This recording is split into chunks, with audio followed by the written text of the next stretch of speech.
Bienvenue sur La Buvette. C'est le podcast où on a soif de conscience et d'humanisme. Je m'appelle Margot Bussière et je vous invite à me rejoindre chaque samedi à la découverte de l'extra dans l'ordinaire. Bienvenue et merci pour votre écoute. Découvrons ensemble le jeûne intermittent. Qu'est-ce que la pratique du jeûne ? Particulièrement, ici nous allons parler du jeûne intermittent. Jeûner, c'est tout simplement ne plus apporter de nourriture à notre organisme, donc ne plus lui fournir de sucre. Ainsi, cet organisme magnifique va aller chercher l'énergie dont il a besoin à l'intérieur de notre corps, en transformant et en brûlant plusieurs composantes différentes, principalement les graisses stockées au préalable. Pourquoi jeûner ? Tout simplement pour soigner notre organisme, notre corps.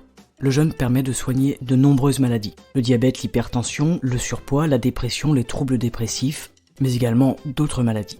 Je vous parle du jeûne aujourd'hui car c'est une pratique que j'ai commencée il y a plus de 10 ans. J'effectuais de longs jeûnes de 3 à 5 jours. Puis plus tard, en grandissant, des jeûnes un petit peu plus longs, autour de 7 jours.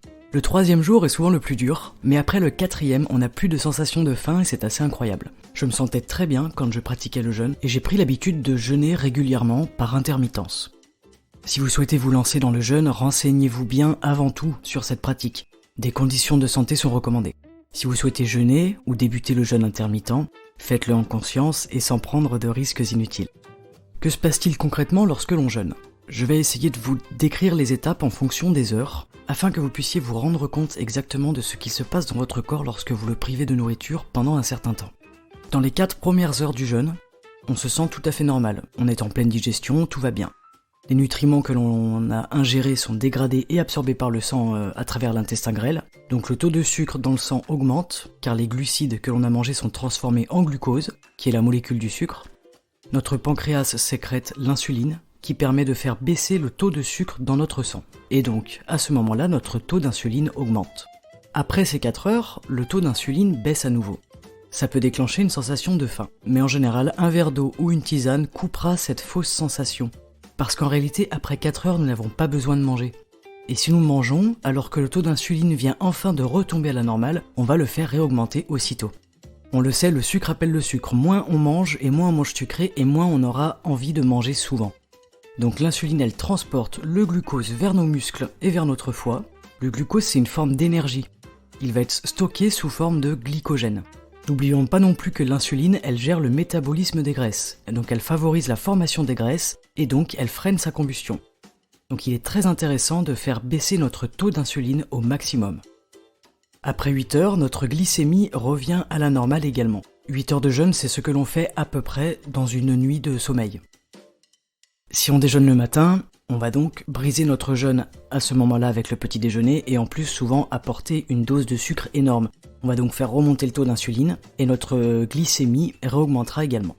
Donc après 8 heures, notre glycémie elle revient à la normale, les réserves de glycogène qui ont été stockées sont utilisées par notre organisme pour produire du glucose et donc subvenir aux besoins énergétiques de notre corps. Et ça, c'est vraiment important. Là, enfin, nos organes digestifs, ils sont au repos. Et ils en ont besoin, il faut impérativement apprendre à laisser ces organes se reposer, c'est essentiel. Si on les sollicite en permanence, ils n'ont jamais le temps de se nettoyer et d'optimiser leurs fonctions premières. C'est-à-dire que lorsque l'on jeûne uniquement 8 heures et que l'on déjeune le matin surtout des choses sucrées, on ne permet jamais à nos intestins et notre système digestif de se reposer, de se régénérer. Dans notre société, la plupart des gens déjeunent. Le jeûne intermittent commence souvent par l'étape de nous faire sauter le petit déjeuner et de ne manger qu'à midi par exemple. C'est le principe du jeûne en 16-8.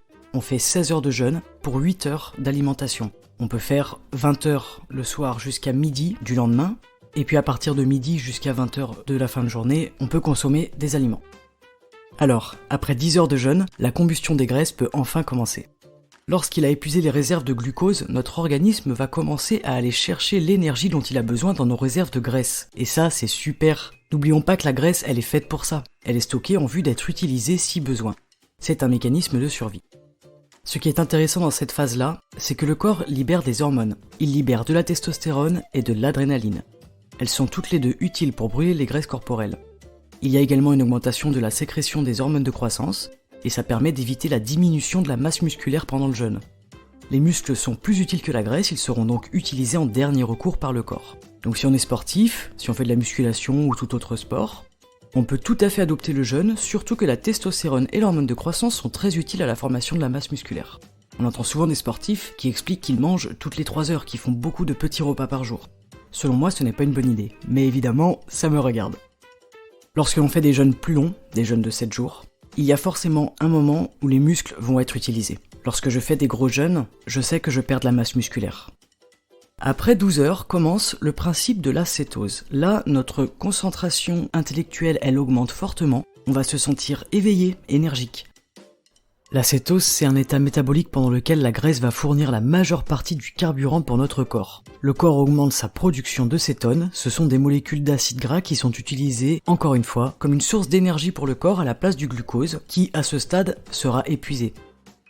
Les cétones sont importantes pour le cerveau en particulier, elles fournissent l'énergie et elles permettent la réparation des cellules cérébrales, mais surtout elles préviennent des maladies. C'est magique, n'est-ce pas ? Après 14 heures, débute l'étape de l'autophagie. C'est mon étape préférée, notre organisme tout entier commence à se régénérer, notre système immunitaire se renforce, et le processus de vieillissement est ralenti. C'est génial, non ? Notre corps est magique. À travers l'autophagie, l'organisme il élimine tous les déchets, c'est comme une sorte de recyclage. Et en fait, les cellules détruites, elles sont transformées en énergie et donc elles sont éliminées. À ce stade-là, de nouvelles cellules se construisent, elles sont toutes fraîches, toutes neuves, elles sont impeccables. Évidemment, plus la période de jeûne elle sera longue et plus les effets seront importants. Dans le jeûne intermittent, ce sera donc 2 heures après cette étape que l'on pourra manger à nouveau, ça fera environ 16 heures de jeûne. On peut aller jusqu'à 17 heures, on peut aller jusqu'à 18 heures, chacun fait comme il le sent, c'est surtout ça qui est important, c'est d'écouter son corps, comment on se sent. En conscience, évidemment. Les bienfaits du jeûne sont nombreux. Il y a une sensation physique de bien-être qui est incomparable. Et ça provoque une joie de vivre relativement incroyable. N'oublions pas que le sucre est un dépresseur. Plus on consomme du sucre et moins on sera en forme, moins on aura le moral et plus on risquera de tomber dans des états légèrement dépressifs. Je ne parle pas de dépression chronique évidemment, je vous parle de petits moments d'état dépressif qui nous arrivent à tous. Le jeûne permet également d'apprendre à différencier la faim et l'envie de manger, l'envie de se remplir. La vraie faim, quand on va la sentir, c'est relativement agréable. L'estomac peut brûler un petit peu, on peut avoir des gazouillis, en fait c'est tout simplement qu'il est en train de se nettoyer. C'est très important de le laisser faire. Ce que j'ai mis en œuvre très tôt dans ma vie lorsque j'ai commencé à m'intéresser au jeûne, c'est de décaler le moment entre la faim et la prise du repas. Parfois j'étais au travail, j'avais faim à 11h30, et bien je me forçais à attendre le plus longtemps possible pour manger. La sensation de faim, elle s'éduque. Si on mange immédiatement lorsqu'on a les informations de la faim qui arrivent, on va éduquer notre corps à avoir en permanence un afflux de sucre et un afflux de nutriments. D'ailleurs, plus on jeûne, moins on a faim. C'est d'ailleurs un des bienfaits que je trouve super. Le jeûne supprime vraiment l'habitude et l'envie de grignoter. Quand on mange. On se fait un bon repas bien complet, bien équilibré, nourrissant, fait maison, cuisiné, avec des légumes, beaucoup de saveurs. Vous allez d'ailleurs ressentir que votre palais va être décuplé. On aura donc moins envie de sucre dans la journée, et ça c'est une vraie libération. Nous sommes vraiment esclaves du sucre, c'est la drogue numéro 1 de notre société. D'ailleurs du sucre il y en a partout, même là où on ne le soupçonne pas. Et évidemment le jeûne soigne le corps et l'esprit, c'est indéniable. Il est utilisé dans beaucoup de médecines, dans beaucoup de sociétés, dans beaucoup de cultures, et ce depuis des années. Lorsque l'on fait un jeûne, il y a plusieurs choses auxquelles il faut être attentif ou faire attention. Premièrement, ça va être les sucres cachés. Par exemple, lorsque l'on jeûne, on peut boire du thé, du café, de l'eau. Mais attention, parce qu'un thé avec du miel, ça brise le jeûne. Le jus de fruits brise le jeûne évidemment, puisqu'il est plein de sucre, même bio, même des fruits pressés à la main, ça reste du sucre. On pourra donc ingérer de l'eau, du thé, du bouillon de poireau, c'est une bonne solution car ça nettoie le système digestif très efficacement, mais évidemment on ne mange pas les poireaux. Et du café avec modération. Il est aussi intéressant de se lancer dans le jeûne par progression. Commencer par 8 heures, puis 12 heures, 14 heures, 16 heures, 24 heures, 36 heures, 48 heures, 72 heures, selon vos ressentis, selon vos envies. Après le jeûne, va donc arriver le déjeuner. Votre déjeuner sera donc beaucoup plus tard que votre petit déjeuner. Il faut privilégier des aliments naturels et le moins sucrés possible. Si vous avez jeûné 16 heures, 20 heures et que vous ingérez une dose de sucre importante, le pic d'insuline va augmenter très très vite. Privilégiez un repas salé au calme, chaud si vous voulez, avec des légumes ou un fruit. Privilégiez des fibres, des aliments vivants, des choses qui vous nourrissent. Pas des plats cuisinés, pas des biscuits, pas des boissons sucrées, pas des sodas.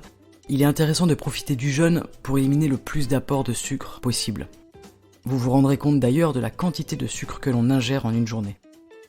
Pour jeûner, je vous le rappelle, il est vraiment important d'être en bonne santé et d'être conscient de ce qu'est le jeûne.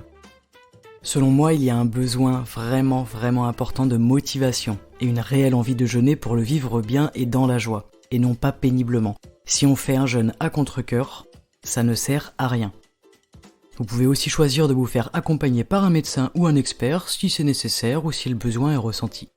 Voilà pour cet épisode et cette petite introduction au jeûne intermittent. Pour vous le concocter, je me suis beaucoup appuyé sur le livre du docteur Lionel Coudron qui s'appelle « Le guide pratique du jeûne » où tout est expliqué, détaillé, vraiment intéressant si cette pratique vous intéresse. En tout cas pour déjà avoir une idée plus précise de ce que c'est, quels sont les bienfaits, quelles sont les règles à respecter. En tout cas je vous invite à lire ce livre très intéressant. Il y a également un documentaire sur Arte qui date de déjà 10 ans, qui date de 2011 et qui s'appelle « Le jeûne, une nouvelle thérapie », un documentaire de Sylvie Guilman et Thierry Delestrade.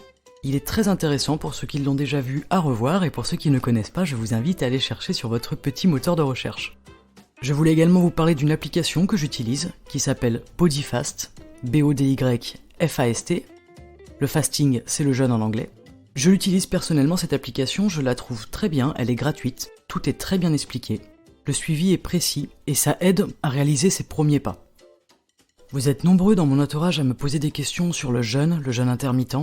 Il me faudrait plusieurs heures pour en parler en détail, mais en tout cas soyez curieux, renseignez-vous. Il y a des super livres, il y a des super applications, il y a quelques documentaires. Faites-vous votre opinion, voyez si c'est un programme qui vous conviendrait, et faites ce choix évidemment en conscience. Aujourd'hui je suis à ma 3e semaine de jeûne intermittent, et pendant que j'enregistre ce podcast, je suis sur une période de 36 heures de jeûne. Je n'ai pas très faim, je me sens un peu fatigué parce que j'ai très mal dormi la nuit dernière, mais sinon tout va bien, et j'ai la pêche pour vous faire cet épisode.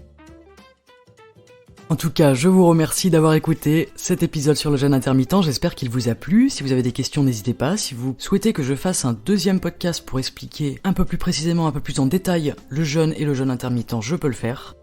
Je pourrais en faire une dizaine, ce ne serait même pas suffisant, tellement que ce sujet est vaste et intéressant. Soyez curieux, soyez conscients. Retrouvez-moi sur Instagram et Facebook, labuvette-podcast. Venez soutenir cette chaîne si elle vous plaît. En attendant, restez extraordinaires et à samedi prochain sur La Buvette.